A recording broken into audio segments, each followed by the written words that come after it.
In this video, I'm going to talk about temporal dialectic. Well, the name is given by me, and the ideas as well.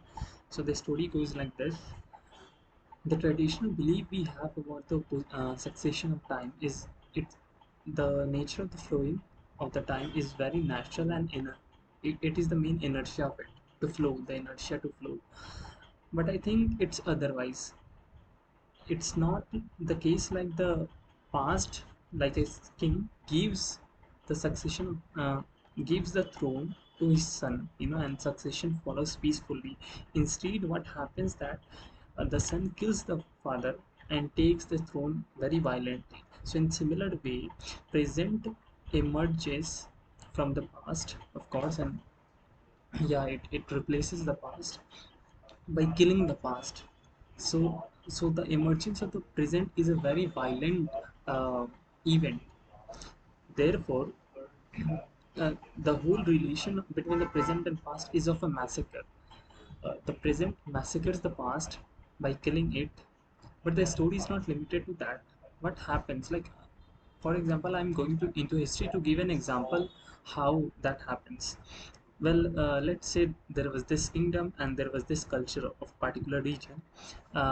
So there was this present of a particular region. I'm not going to talk about the universal present of the whole earth, because the present situation of all the um, areas in the earth was not same. So when we are discussing the relationship between the present and past in temporal dialectic, we have to be concerned with the present of a particular area, not the universal present. So so there was this region X where the present situation was like a particular king, a set of kings were ruling, uh, and had a culture. The uh, the you know the enemy comes. Well, it's not enemy, as some kind of invasions happen, and what they do is that they kill all these people. Okay, but they reclaim their culture. But means that they replaced, these people, but the culture was retained, and instead the one who destroyed that kingdom became the gatekeepers of that culture. So what's happening, that they became the new present, and the old ones and the old rulers became the past.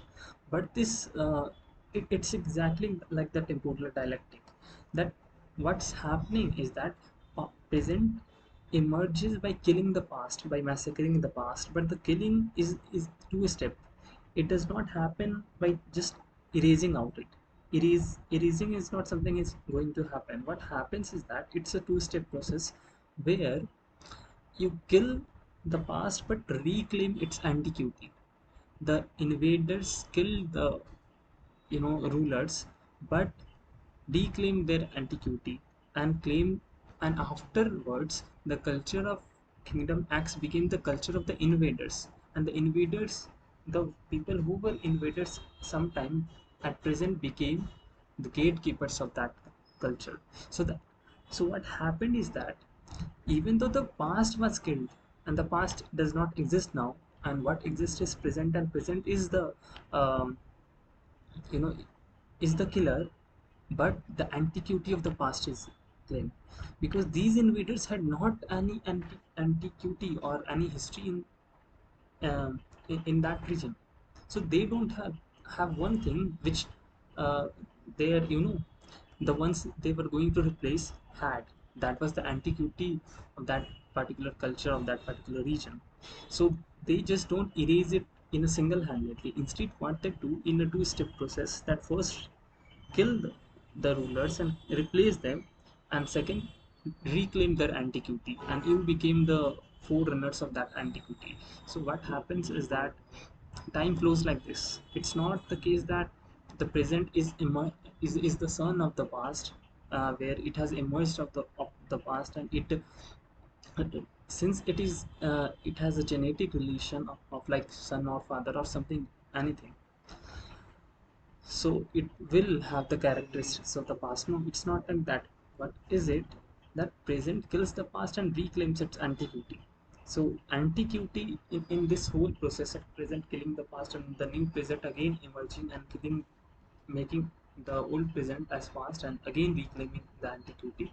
In this sense, antiquity is continuing on. okay, but it is always being presented in new narratives of the present, which is always going to be new.